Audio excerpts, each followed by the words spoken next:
Welcome, travelers of time, to another epic tale from Somnus Sagas, your gateway to the forgotten stories that shape the world. I'm your guide, weaving the threads of history into sagas of glory, faith, and fire. Today, we journey to the heart of ancient Persia, where the sun blazes over the limestone terraces of Persepolis, and the eternal flame of Ahura Mazda lights the path of warriors and kings. Picture the dust rising from the Zagros mountains, the clash of bronze spears, and the vibrant markets filled with the scents of saffron and myrrh. Through the eyes of Arsham, a warrior of the Immortals, and his descendants, we'll explore the rise of Cyrus the Great, the golden age of Darius, the fiery ambition of Xerxes, and the cataclysmic fall to Alexander. From sacred fire temples to blood-soaked battlefields, this is the story of an empire that united East and West, its legacy burning bright through the ages.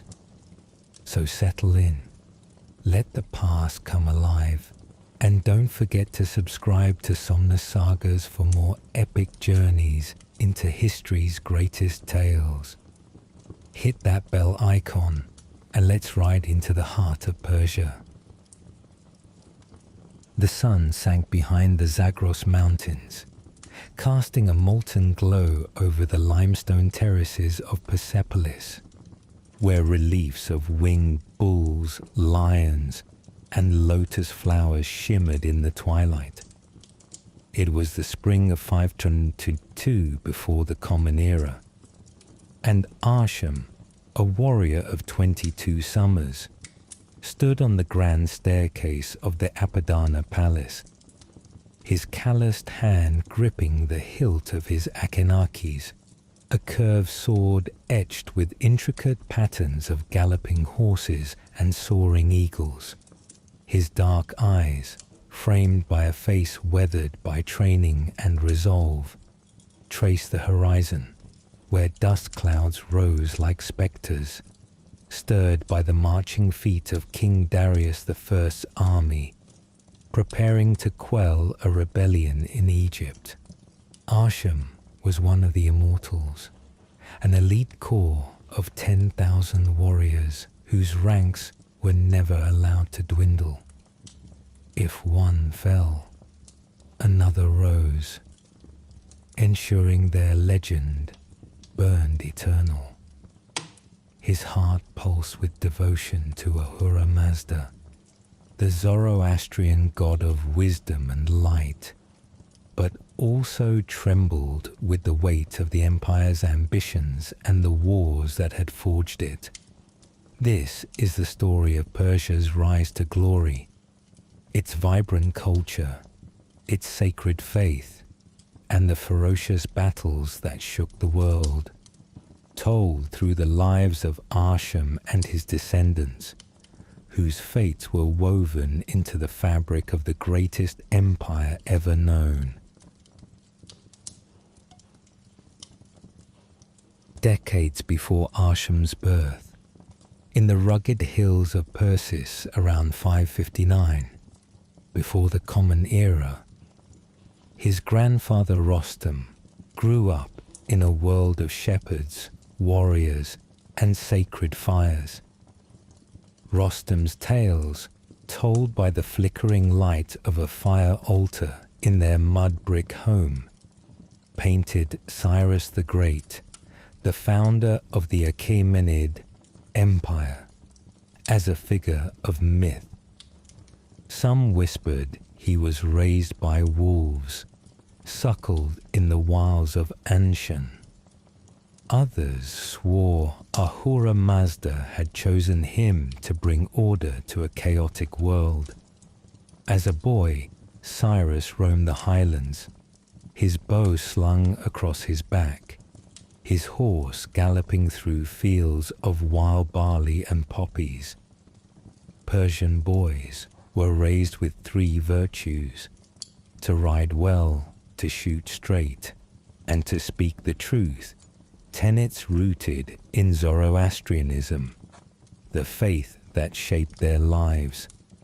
The prophet Zoroaster taught that existence was a cosmic struggle between Ahura Mazda, the creator of all that is good, and Angra Mainyu, the destructive spirit of evil.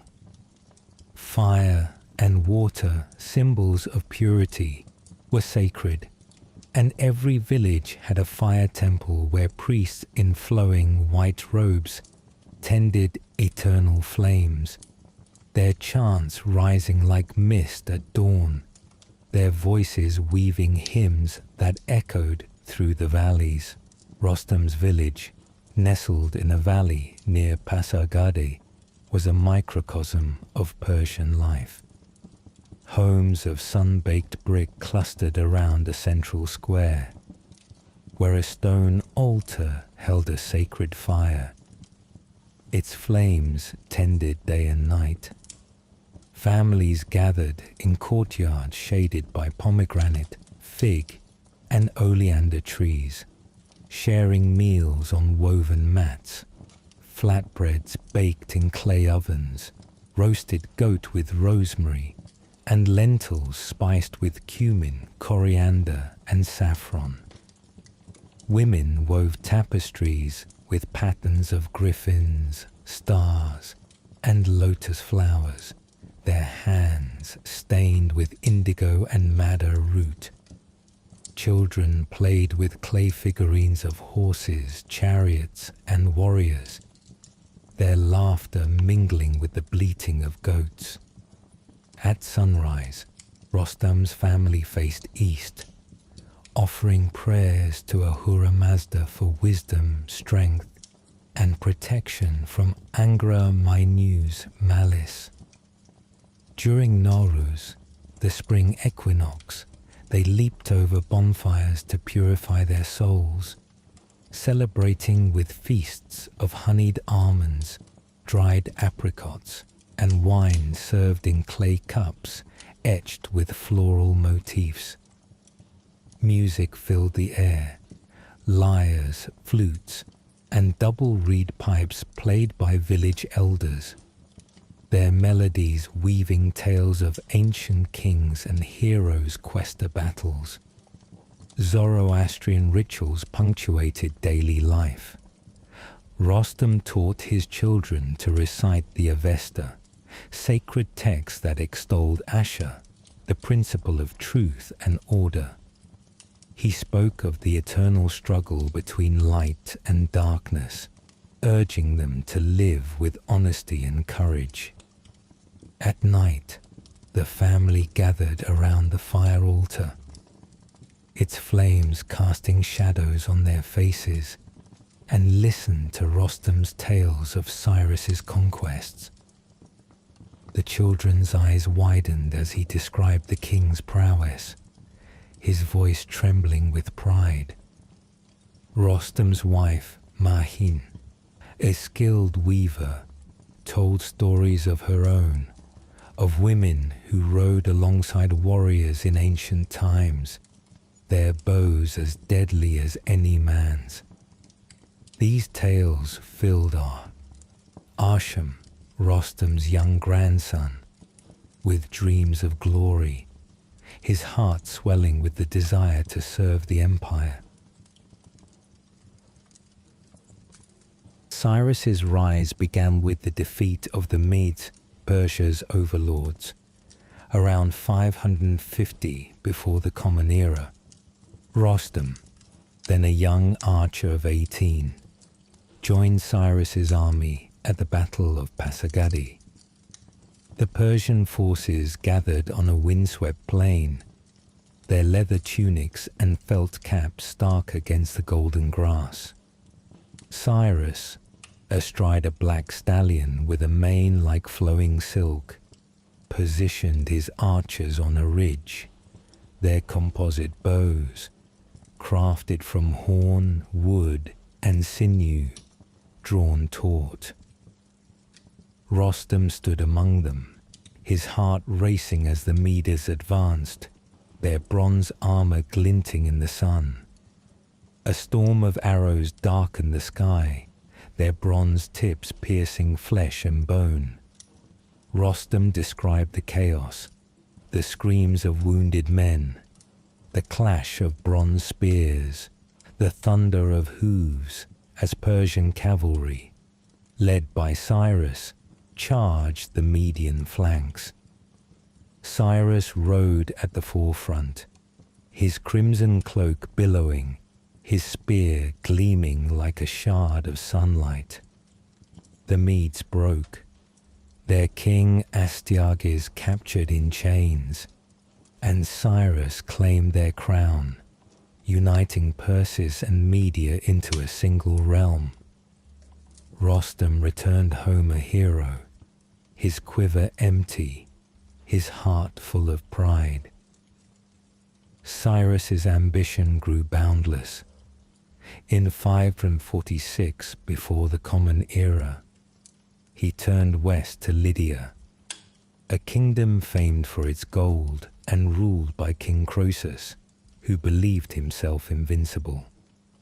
Rostam, now a seasoned archer, recounted the Battle of Sardis with vivid detail.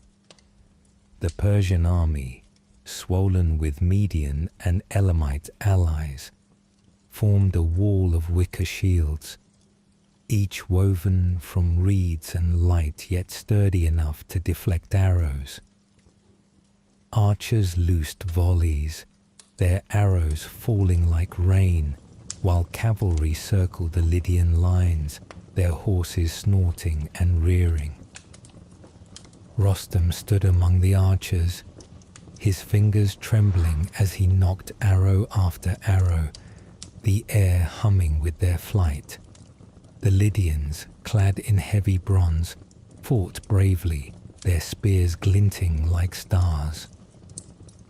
Cyrus unleashed a surprise tactic, a charge of camels, their unfamiliar scent panicking the Lydian horses.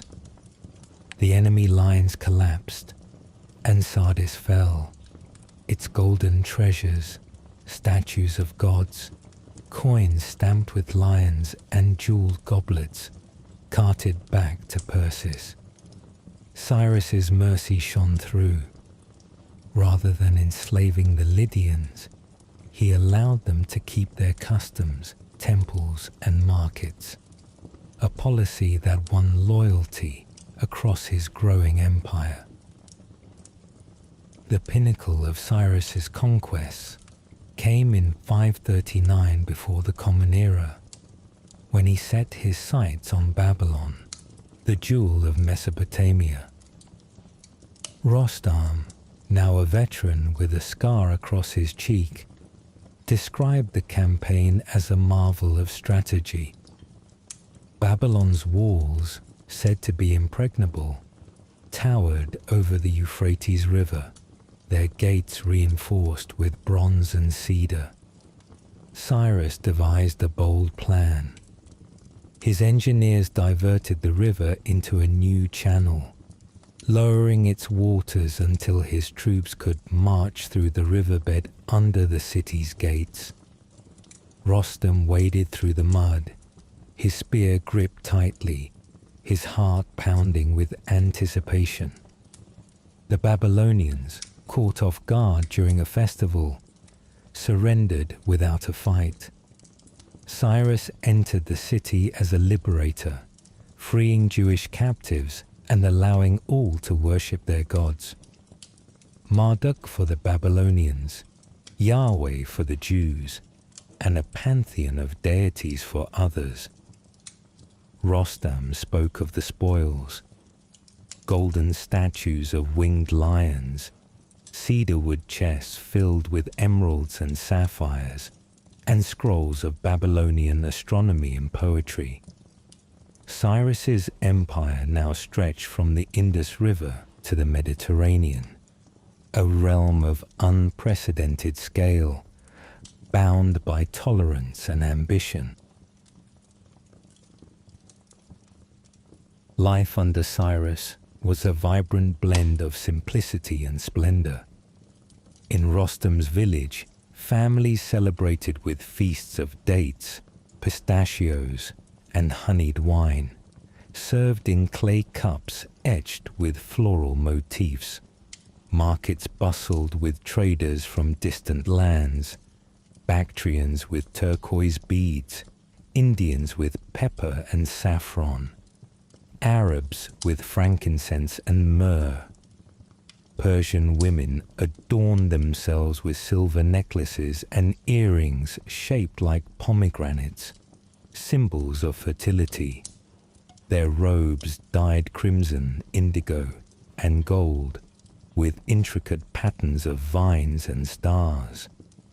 Men wore tunics of fine wool, their belts studded with bronze or silver, their daggers sheathed in leather scabbards. Poetry and music flourished, with bards performing at communal feasts, their tales of heroic kings echoing in torch-lit courtyards. Rostam's family gathered under the stars, listening to stories of ancient battles, their voices mingling with the crackle of the fire altar. Zoroastrianism was the heartbeat of Persian life. Priests taught children to recite the Avesta, its verses urging them to fight for truth and justice, to resist Angra Mainyu's lies. Fire temples were sacred spaces, their eternal flames tended by priests who chanted hymns at dawn and dusk, their white robes glowing in the firelight. Rostam impressed upon Arsham the importance of Asher, the principle of truth and order, which guided every Persian's life, from shepherds to kings. Festivals were joyous. During Nowruz, families lit bonfires, danced to the rhythm of drums, and exchanged gifts of painted eggs, sprigs of wheat, and silver amulets. Mergan, the harvest festival, brought feasts of roasted lamb, figs, and pomegranates, with priests offering prayers at fire altars, their voices rising like smoke to the heavens. Children played with knuckle bones or raced wooden chariots, while elders debated philosophy or played chess-like games under the shade of plane trees. Cyrus's tolerance was his greatest legacy. In Babylon, priests continued their rituals to Marduk. In Lydia, merchants traded gold freely. In Egypt, priests honored Amun-Ra. This harmony allowed the empire to thrive, its roads carrying goods, ideas, and cultures across continents. Rostam told Arsham of caravans laden with silk from the east, ivory from the south, and amber from the north, their camels plodding along the royal road, a marvel of engineering that would outlast Cyrus himself. Arsham, a boy with dreams of warrior glory, listened with wide eyes, his heart set on serving the empire that his grandfather had helped build. By the time Arsham was born in 542 before the Common Era, Cyrus had fallen in battle against the Massagetae, a nomadic tribe in the distant steppes. Darius the First seized the throne in 522 before the Common Era, a man of vision who transformed Persia into an empire of unmatched efficiency. Arsham's childhood was filled with stories of Persepolis, the ceremonial capital Darius built to proclaim Persia's glory. At 12, he visited the city with his father, marveling at its grandeur. The terraces rose from the marv-dashed plain, carved from limestone and supported by massive blocks quarried from the mountains. The Apadana Palace, with its 72 columns topped by carved bulls, lions, and eagles, could hold 10,000 guests, its vast hall echoing with the footsteps of kings and envoys. Its walls shimmered with glazed tiles in blue, gold, and crimson, depicting processions of tribute bearers. Scythians with shaggy horses, Lydians with golden vases, Indians with ivory tusks, Egyptians with ebony, and Bactrians with turquoise beads. Arsham traced his fingers over reliefs of winged sphinxes, lotus flowers, and archers, symbols of divine protection, rebirth, and martial prowess. The hall of 100 columns, its roof supported by towering pillars, was a marvel of engineering, its shadows cool even in the blazing sun. Persepolis was not just a city, but a testament to Persia's dominion, a place where the world came to kneel before the King of Kings. Darius's genius lay in governance. He divided the empire into 20 satrapies, each ruled by a satrap answerable to the king, ensuring loyalty across vast distances. The royal road, stretching 2,700 kilometers from Susa to Sardis, was a marvel of engineering, its packed earth surface smoothed by countless feet. Arsham had seen its couriers, their horses galloping at breakneck speed, delivering royal decrees in days rather than months. Relay stations, stocked with fresh horses, water, barley, and dried figs, dotted the route, their keepers ready to serve at a moment's notice. Taxes filled the treasury, funding aqueducts that brought water to arid lands, palaces that dazzled with opulence, and a standing army that kept the empire secure. Darius's spies, known as the king's eyes and ears, roamed the satrapies, rooting out corruption and rebellion with ruthless efficiency. This system allowed Persia to govern a realm as diverse as the deserts of Egypt, the mountains of Bactria, the forests of Thrace, and the steppes of Central Asia, a mosaic of peoples united under the Persian crown. Arsham's life reflected Persia's cultural richness.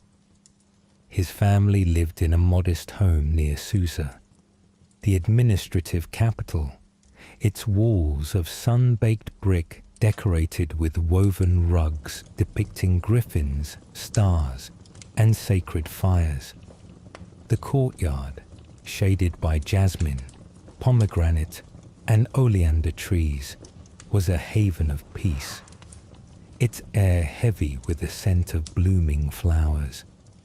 Meals were communal, served on woven mats, flatbreads baked in clay ovens, stews of lamb and chickpeas flavored with saffron and rosewater, and bowls of yogurt mixed with mint, cucumber, and dill. At dawn, Arsham joined his parents in prayer, facing the rising sun, their hands raised to Ahura Mazda, their voices chanting hymns from the Avesta. The local fire temple, a simple stone structure, housed an eternal flame tended by priests in white robes, their beards long and eyes serene.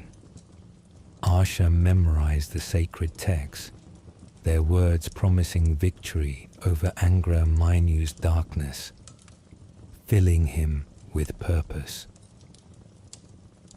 Nowruz was the highlight of the year, a festival of renewal that brought Susa to life. Families lit bonfires, their flames leaping into the night sky, and danced to the rhythm of flutes, drums, and harps. They exchanged gifts of painted eggs, sprigs of wheat, silver amulets, and clay figurines, symbols of fertility and prosperity. Arsham's mother, Shirin, wove tapestries sold in Susa's markets, her hands stained with indigo and madder root, her patterns telling stories of hunts and battles. Arsham's sister, Roxana, learned to read cuneiform, a rare skill among women, using a stylus to etch wedge-shaped marks on clay tablets. Their father, Kamran, a scribe, taught Arsham to write in Old Persian, Aramaic, and Elamite, languages that bound the empire's bureaucracy. Music was a cornerstone of Persian life. Lyres, harps, and double reed pipes played at feasts, their melodies blending with the laughter of guests and the clink of silver goblets. Susa's markets were a sensory feast. Arsham wandered their stalls as a boy, inhaling the scents of saffron, cinnamon, roasting lamb, and fresh bread. Merchants called out in a dozen tongues: Aramaic, Elamite, Greek, and more, offering ivory combs from Ethiopia, pearl necklaces from the Persian Gulf, cedarwood boxes from Phoenicia, and turquoise beads from Bactria. Artisans crafted golden rhytons shaped like griffins, their handles inlaid with lapis lazuli, and silver daggers with hilts carved like lion heads. Women wore flowing robes dyed crimson, indigo, and gold, their hair adorned with silver pins shaped like pomegranates and roses. Men sported tunics of fine wool, their belts studded with bronze or silver, their boots polished to a shine. Festivals brought the city to life. During Mergan, the harvest festival, families offered sacrifices of fruit, bread, and wine at fire altars, thanking Ahura Mazda for abundance. Children played with knuckle bones, raced wooden chariots, or flew kites shaped like eagles, their laughter echoing through the streets. Elders gathered under plane trees playing backgammon or debating the wisdom of Zoroaster's teachings, their voices mingling with the rustle of leaves. Yet war cast a long shadow over this golden age. In 492 before the Common Era, Arsham, now 22, joined the Immortals, driven by tales of glory and duty to the empire. His training was relentless, hours of archery, drawing composite bows until his fingers bled, their strings taut with tension, riding horses across rocky terrain, learning to control them with knees alone, and sparring with spears and swords, his muscles aching from the weight of his scale armor. The Immortals were the Empire's pride, their armor shimmering like fish scales, their helmets adorned with crimson plumes that danced in the wind.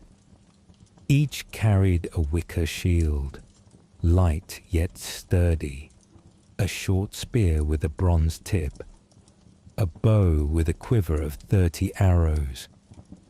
and an Achaemenid sword, its blade sharp enough to slice through leather. Arsham felt the weight of his gear, the pride of his rank, and the fear of the unknown.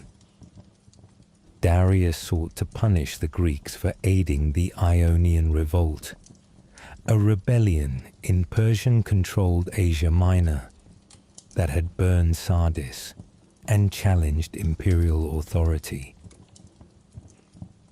Arsham sailed with the army across the Aegean, landing near Athens in 490 before the Common Era. The Battle of Marathon was his baptism by fire.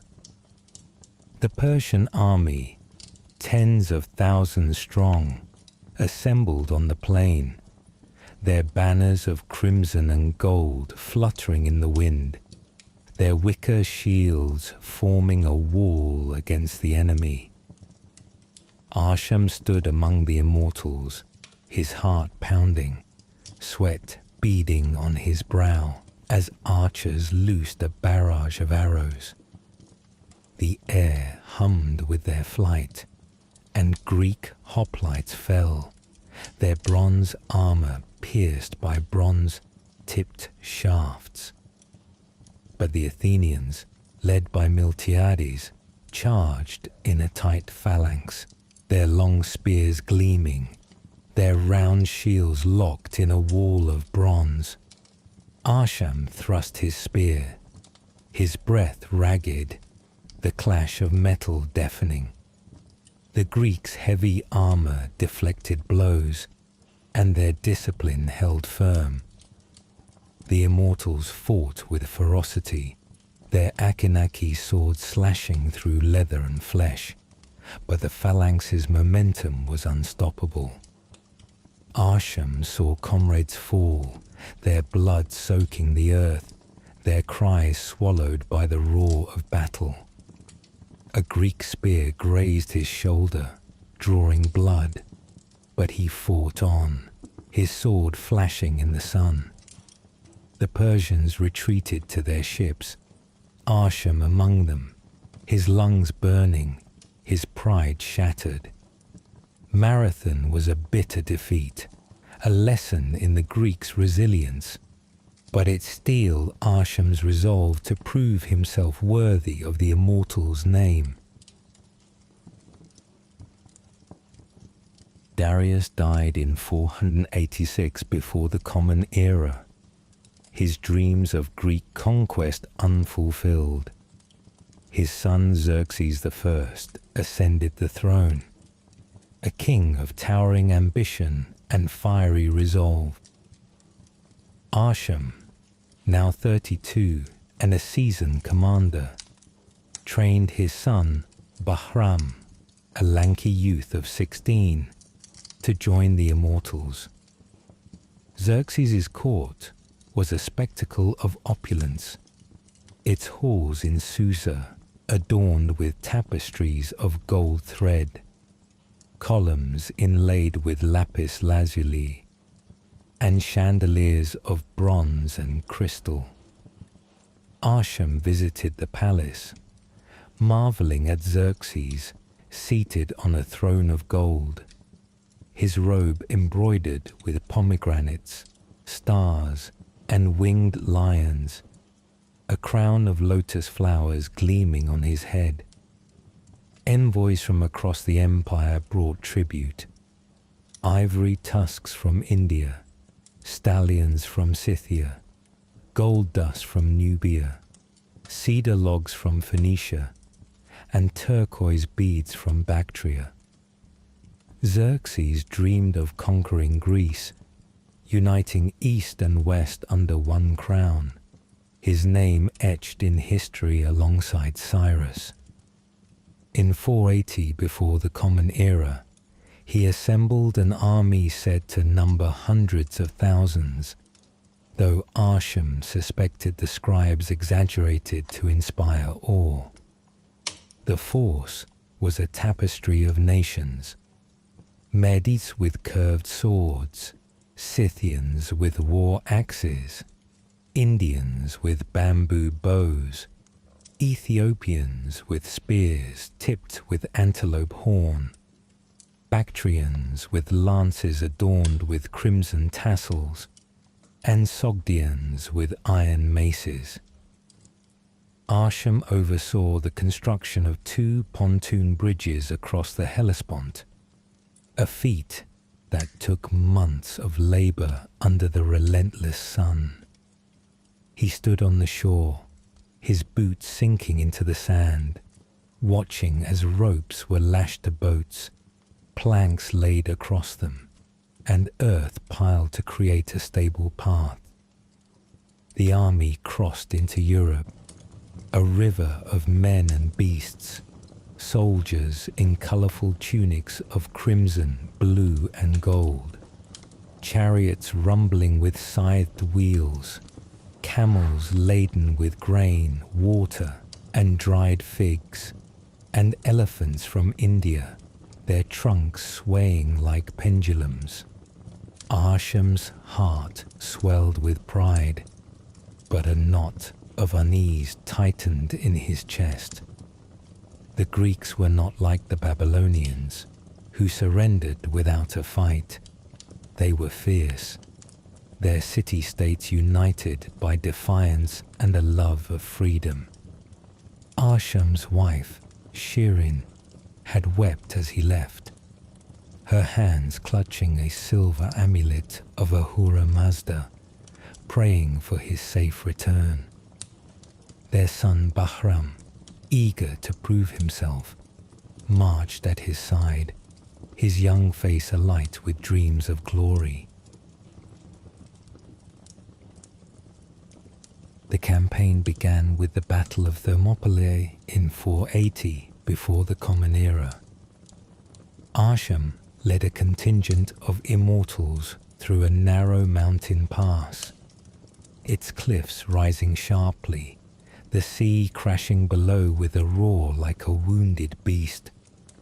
300 Spartans, led by King Leonidas, blocked the way, their bronze shields forming an impenetrable wall, their long spears glinting in the morning sun. Persian archers fired volleys, their arrows whistling through the air, but they bounced harmlessly off the phalanx's shields.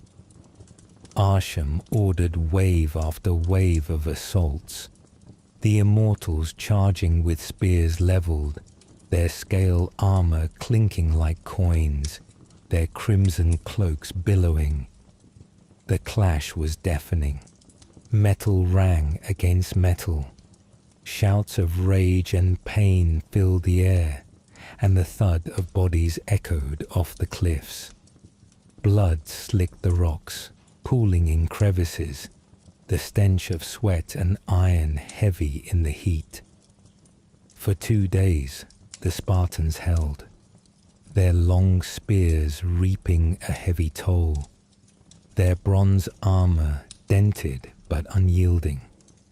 Arsham admired their courage, even as he cursed their stubbornness, his voice hoarse from shouting commands. He saw comrades fall, their crimson cloaks stained darker with blood, their faces frozen in defiance, their hands still clutching spears. On the 3rd day, a Greek traitor, Ephialtes, revealed a mountain path. Arsham led a detachment along it, scrambling over jagged rocks under cover of night, their sandals slipping on loose stones. At dawn, they struck from the rear, catching the Spartans in a pincer. The Immortals fought with relentless precision, their spears piercing bronze armour, their Achaemenid swords slashing through leather and flesh. Bahram, fighting for the first time, felled a Spartan with his bow, his young face pale but determined. Leonidas and his men fought to the last, their bodies piled high in the pass, a monument to their valour. Arsham stood over the battlefield, his chest heaving, his hands stained with blood and grime. He offered a silent prayer to Ahura Mazda, honoring the fallen foe's bravery, his heart torn between triumph and respect. The pass was won, and the road to Athens lay open, but the cost was heavy.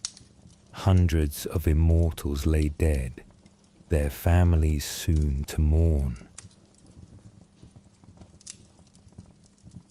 Xerxes marched to Athens, burning the city to ash in a fury of vengeance.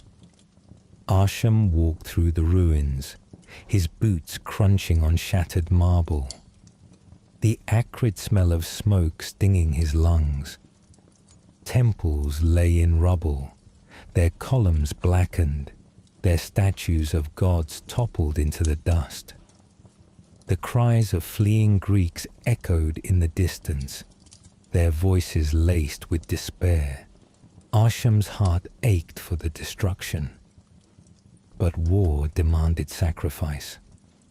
He and Bahram stood side by side, watching as flames consumed the Acropolis, its once proud temples reduced to embers.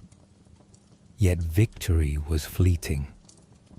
At the Battle of Salamis later that year, Arsham stood on the shore, his son at his side, as the Persian navy entered the narrow strait. The ships, their prows carved with serpents, lions, and eagles, were majestic but unwieldy, their decks crowded with archers, spearmen, and marines clad in leather. Greek triremes, sleek and swift, darted through the waves, their bronze rams gleaming like fangs in the sunlight. Arsham watched in horror as the Greeks outmaneuvered the Persian fleet, ramming ships with bone-shattering force. Persian vessels splintered, their cedarwood hulls cracking, their sails catching fire. Men screamed as they drowned, their armor dragging them into the depths, the sea churning with wreckage, splintered oars, burning masts, and floating bodies. Xerxes, seated on a golden throne atop a hill, his face a mask of fury, watched his navy crumble. Bahram clutched his father's arm, his eyes wide with fear, as the Persian flagship sank, its serpent prow vanishing beneath the waves. Arsham's heart sank. The dream of conquering Greece was slipping away like sand through his fingers.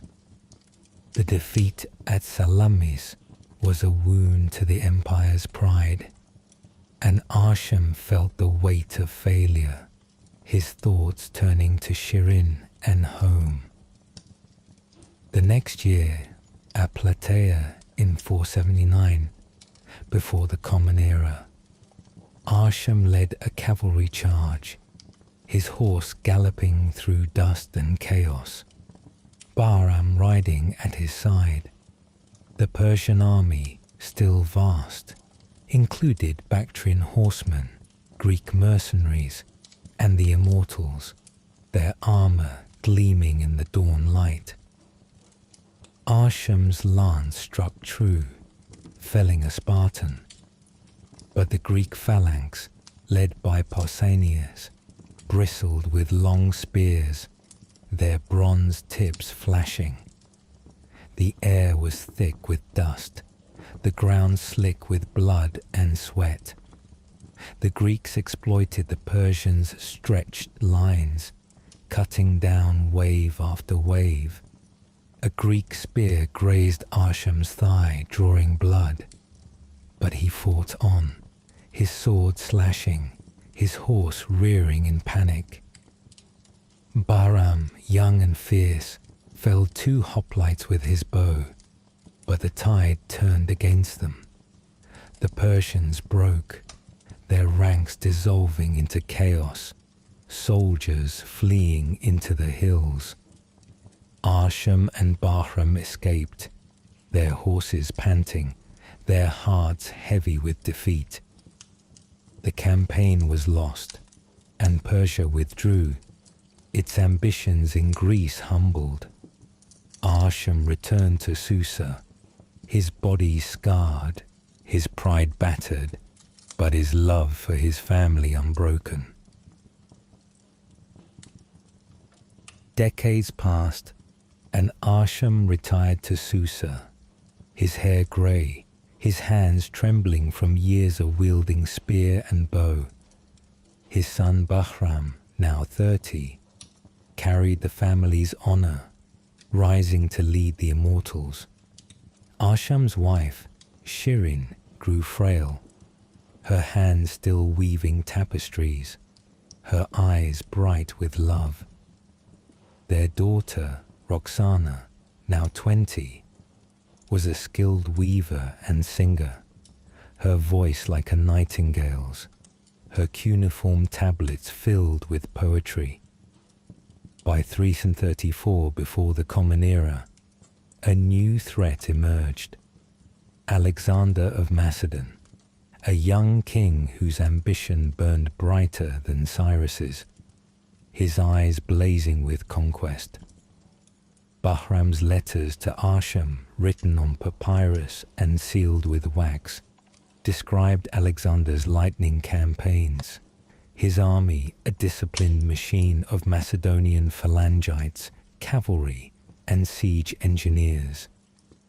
At the Battle of Granicus in 334, before the Common Era, Alexander's companions, clad in bronze breastplates and wielding long lances, smashed through the Persian lines. Bahram fought in the center, his composite bow felling several foes, his arrows piercing Macedonian shields. But the satrap's army, a patchwork of regional forces, was outmaneuvered. Alexander's tight formation and relentless tactics overwhelmed the Persians' light armor and scattered ranks. Bahram escaped, his horse limping, his quiver empty, but the loss was a harbinger of doom. In 333 before the Common Era, Bahram faced Alexander at Issus, a coastal plain in Asia Minor. The Persian army, led by King Darius the Third, was vast, its ranks filled with Bactrian horsemen, Greek mercenaries, Indian archers, and the Immortals in their glittering scale armor. Bahram stood in the front, his wicker shield raised, his heart pounding as the Macedonians charged across the Pinaris River. Alexander's tactics were brilliant. He feinted to the right, drawing Persian forces out, then struck the center with his elite companions, their lances gleaming like lightning. Bahram described the terror in his letters, his words scrawled in haste. Alexander's cavalry aimed for Darius himself, their hooves shaking the earth. The Persian king fled in his chariot, abandoning his mother, wife, and children to Alexander's mercy.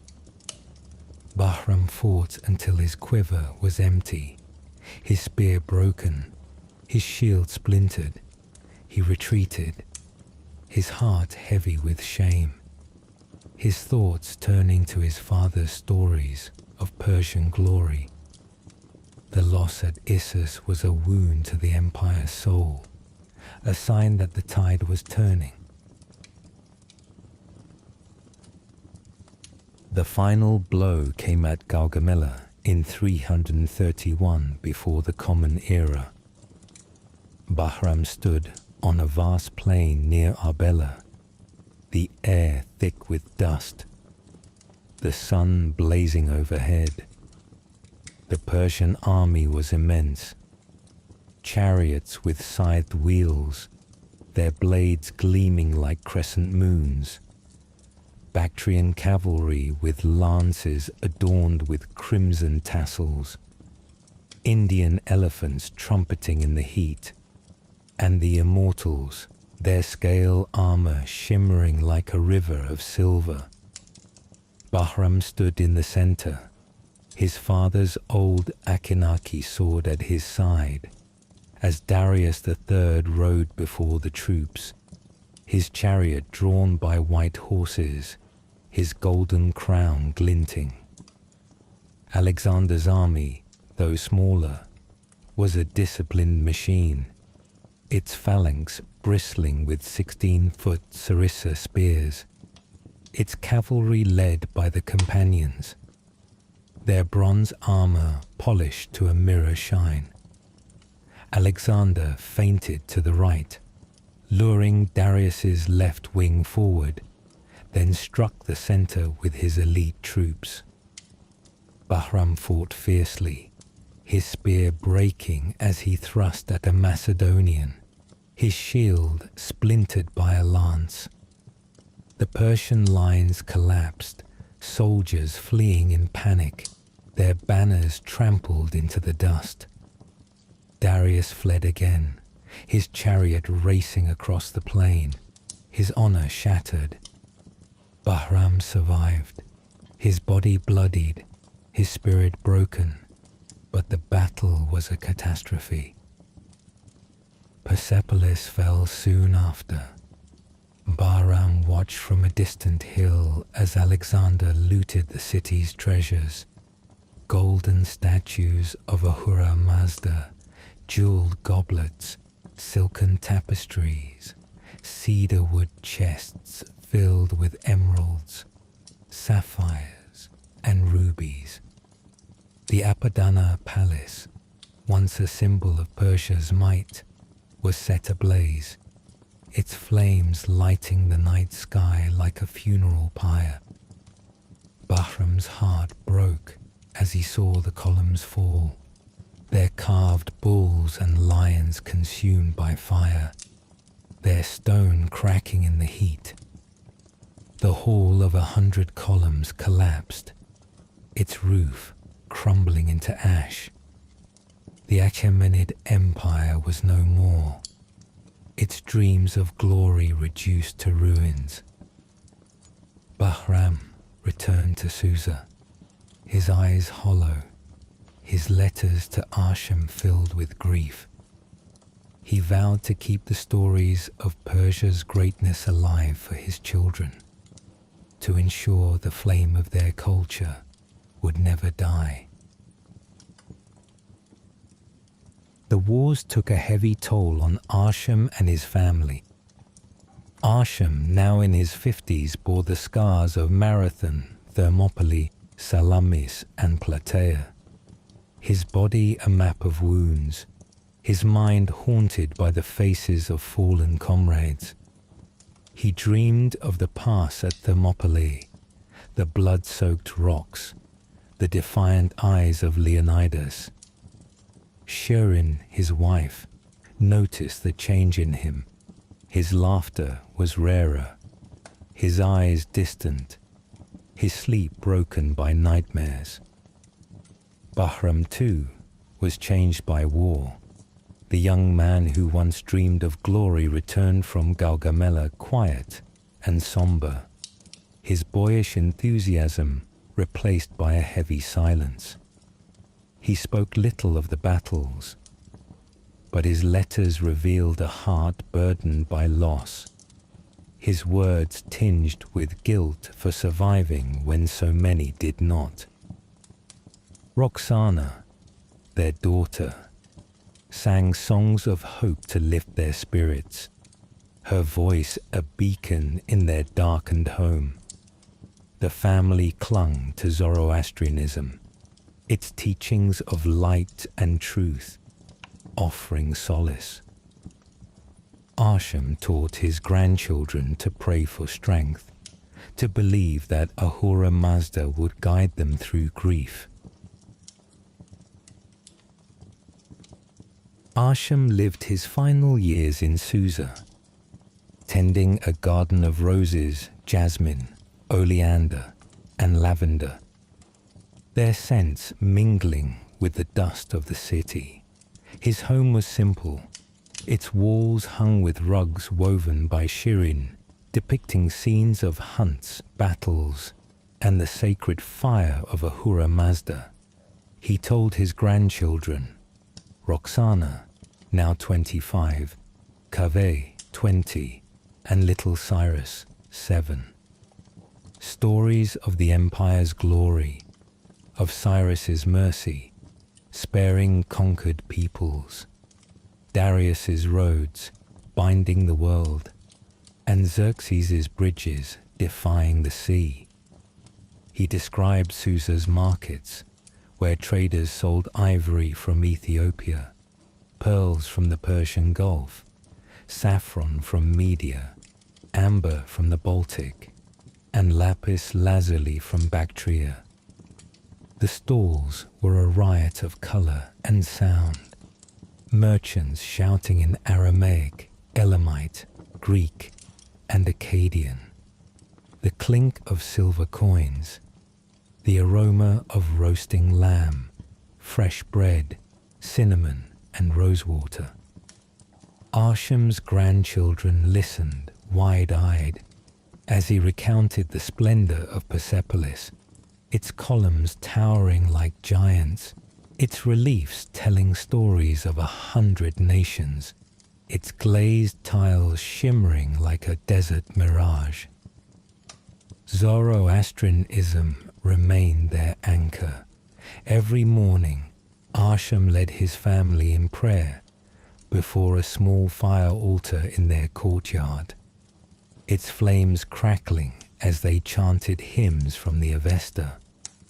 He taught his grandchildren the sacred texts, their verses urging them to uphold truth and fight evil. Meals were a time of bonding. Platters of rice mixed with barberries, saffron, and pistachios. Roasted pheasant with walnuts and pomegranates. Bowls of yogurt flavored with dill, mint, and rosewater. And honeyed pastries dusted with cinnamon. Music filled their evenings, with Roxana playing the harp, its notes blending with Kaveh's recitations of poetry about ancient kings and fallen heroes. Little Cyrus, named for the great king, strummed a small lyre, his fingers clumsy but eager.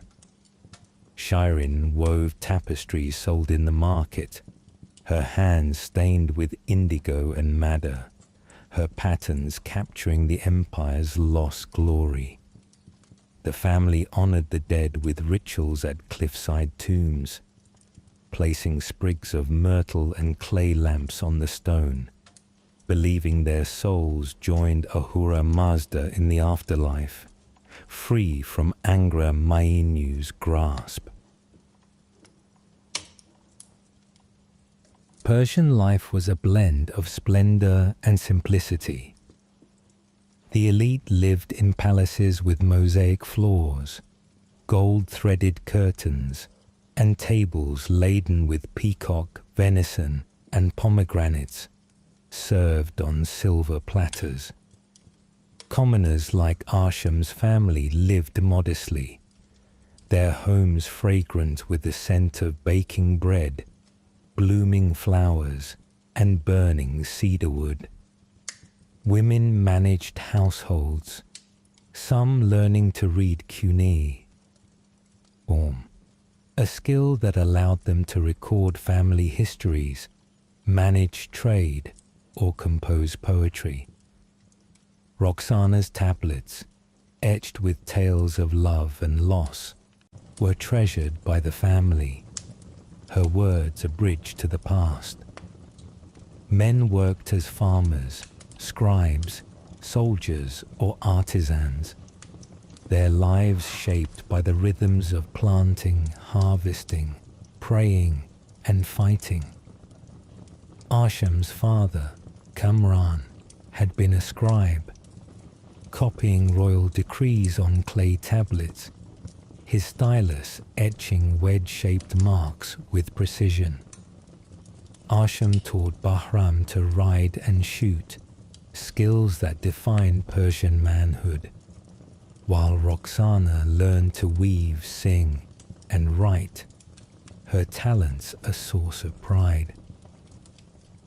The empire's tolerance was its strength.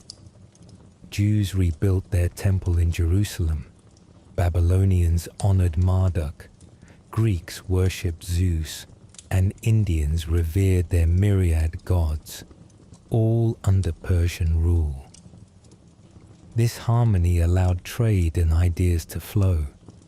Philosophers from India debated with scribes from Egypt, while artists blended Persian, Mesopotamian, and Greek styles. Persian art was breathtaking.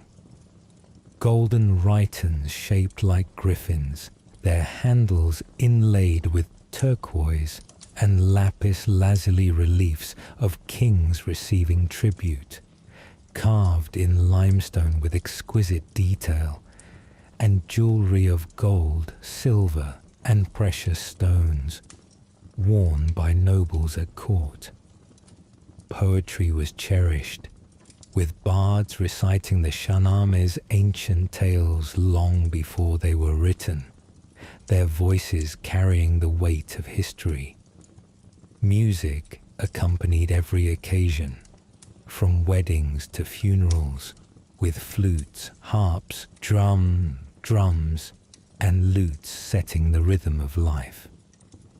Festivals were the heartbeat of Persian culture. During Nowruz, Susa came alive with bonfires, their flames leaping into the night sky, casting shadows on joyous faces. Families danced, their robes swirling in crimson, indigo, and gold, and exchanged gifts of painted eggs, sprigs of wheat, silver amulets, and clay figurines of horses and warriors. Mergen, the harvest festival, brought feasts of roasted lamb, figs, dates, pomegranates, and honeyed wine, with priests offering prayers at fire altars, their voices rising like smoke to the heavens. Children played with knuckle bones, raced wooden chariots, or flew kites shaped like eagles and falcons, their laughter echoing through the streets. Elders gathered under plane trees, playing backgammon or debating the wisdom of Zoroaster's teachings, their voices mingling with the rustle of leaves and the chirping of crickets. War had defined Arsham's life, leaving scars on his body and soul. He remembered the weight of his wicker shield, light yet sturdy, protecting him from arrows. The strain of drawing his composite bow, its string taut, sending arrows whistling through the air. The heft of his Achaemenid sword, its blade sharp enough to slice through bone. The Immortals were Persia's pride, their scale armor gleaming like a river of silver, their crimson cloaks billowing as they charged. Persian tactics relied on mobility and numbers. Archers softened enemies from afar, cavalry flanked with speed, and the Immortals struck with precision. But their light armor, leather tunics and scale vests, faltered against the heavy bronze of Greek hoplites or Macedonian phalangites. Commanders like Miltiades and Alexander exploited this, their disciplined formations and cunning tactics overcoming Persian numbers. Arsham's heart was heavy with the memories of fallen comrades. He saw their faces in his dreams, young warriors with bright eyes, cut down at Marathon, veterans with grizzled beards slain at Thermopylae, friends who drowned at Salamis, their screams swallowed by the sea. Bahram too bore the weight of war, his youthful exuberance replaced by a quiet resolve, his letters filled with unspoken grief. Roxana's songs, sweet and mournful, kept the family spirits alive, her voice a reminder of hope. Arsham was proud of Persia's legacy. The empire had united east and west, its royal road carrying merchants, scholars, and ideas from India to Greece. Its laws, rooted in Zoroastrian justice, ensured fairness. Satraps were held accountable, and even the poorest could appeal to the king. Persian art, golden vessels, carved reliefs, turquoise jewelry, would inspire generations. Zoroastrianism, with its call to truth and light, shaped empires long after the Achaemenids fell. Arsham died in 320 before the Common Era. His body laid to rest in a tomb carved into a cliff overlooking Susa. His grandchildren, Roxana, Kaveh, and little Cyrus, stood by the tomb, offering prayers to Ahura Mazda, their voices mingling with the wind that swept through the valley. They placed sprigs of myrtle, a clay lamp, and a small golden amulet of a lion on the stone, its flame flickering in the dusk, casting shadows on their tear-streaked faces. Arsham's life had been one of contrasts. Prayers at dawn, feasts under the stars, battles that shook the earth, and quiet moments with his family, their love a shield against despair. He had seen Cyrus's empire rise, Darius's order flourish, Xerxes's dreams falter, and Alexander's conquests burn Persepolis to ash. Yet he believed Persia's spirit endured, its flame unquenched by time or defeat. Persepolis's ruins, their columns blackened but standing, whispered of a time when Persia ruled the world. The Achaemenids were gone, but their legacy lived in the Parthians and Sassanids, who carried Zoroastrianism and Persian culture forward. Roxana became a renowned weaver, her tapestries telling stories of Arsham's battles, their threads dyed with indigo, crimson, and gold. Kaveh trained as a scribe, recording the empire's history on clay tablets, his stylus etching tales of glory and loss. Little Cyrus, named for the great king, trained with a bow, his small hands steady, his eyes bright with dreams of warriorhood. The Persians had built bridges between nations, fought with unmatched ferocity, and lived with a passion for truth and beauty. Their eternal flame, kindled by Ahura Mazda, burned on in the hearts of those who remembered, a beacon of light in a world of shadows.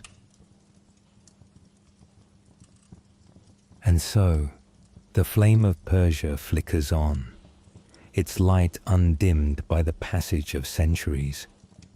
From the conquests of Cyrus to the fall of Persepolis, Arsham and his descendants lived a saga of courage, faith, and sacrifice, their stories etched in the ruins of a once mighty empire.